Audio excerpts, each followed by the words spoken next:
الخامسه.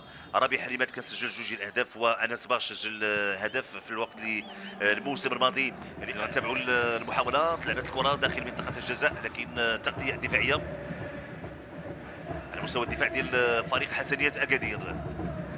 كره طويله فقط عند رضا سليم على مستوى الجهه اليمنى، تمريره من ايوب عيس خصو. الهدف الاول لفائده فريق الجيش الملكي بواسطه اللاعب خفيف جلال الدين خفيف، كان امام المرمى. تمريره ممتازه.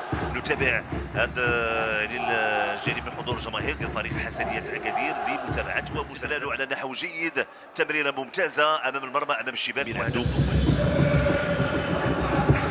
هذه محاوله تمرير على مستوى الجيل من انطلاقه السرعه، البحث عن امكانيات العرضيه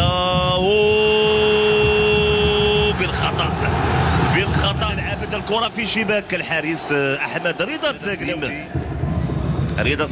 سليم محترم الكره. تمريره ممتازه، هذه محاوله البحث عن امكانيه التمرير وتدخل دائما، الخطوره متواصله، تسديده، تدخل وابعاد فريق الجيش الملكي. حكم الان في يوم جديد هذه المحاوله.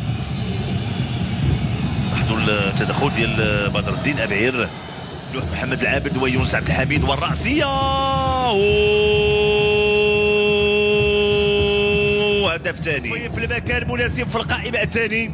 يضع الكره على مستوى الجهه اليمنى، ومحاوله سيلفا كابرا، سيلفا يسدد البرتغالي بطريقه ممتازه، يضع الكره في الشباك. سيلفا كابرال حسنيه اكادير. العوده من المباراه وفي هذه الجوله الاولى باثاره صراحه خاصه، فرحه كبيره حسنيه اكادير بهدف يعني ولا 16 فريق الدوري الاحترافي الاول في الوقت. هذه المحاوله وتدخل رضا التكناوتي، دائما الخطوره، محاوله تسديده لكن مشات جانبيه. عيط ابراهيم كيلعب كره دائريه، محاوله راسيه بابا إيلو لن أقول بابا إيلو ضيع، ولكن سأقول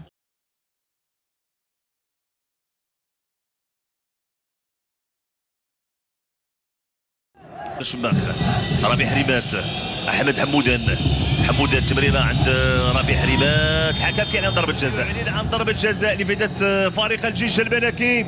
العميد محمد ربيع حريمات هو الذي تمكن من تنفيذ ضربة جزاء. ربيع حريمات، راح ربيع حريمات. هدف ثالث لفائدة فريق الجيش الملكي بواسطة اللاعب حريمات اللي تمكن من وضع الكرة في الشباك، وإن كان الكرة من طرف الحارس بدر الدين أبعير، لكن